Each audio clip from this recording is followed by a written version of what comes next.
আসসালামু আলাইকুম রহমতুল্লাহ। এখন বাজে সকাল 5:26।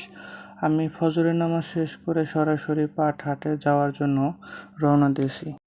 হাঁটতে হাঁটতে এখন আমি বাজারে চলে এসেছি। এখনও পুরোপুরি অন্ধকার কাটেনি, পাশেই রুটির দোকানে লাইট এখনও জ্বলতেছে। তাহলে চলেন এখন আমরা পাট বাজার পুরোটা ঘুরে দেখব ইনশাল্লাহ।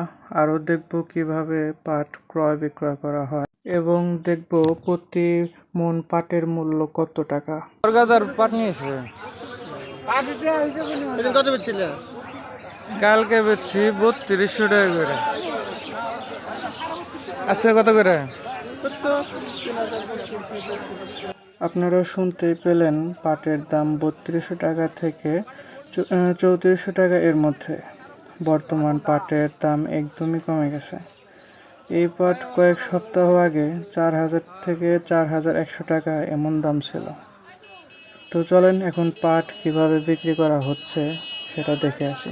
মূলত গেরহস্ত বা পাট বিক্রেতাকে কিছু পাট হাতে করে নিয়ে ব্যাপারীদের কাছে ঘুরে ঘুরে দেখাতে হয় এবং ব্যাপারীদের সাথে পাটের দর কষাকষির মাধ্যমে পাট ক্রয় বিক্রয় করা হয়।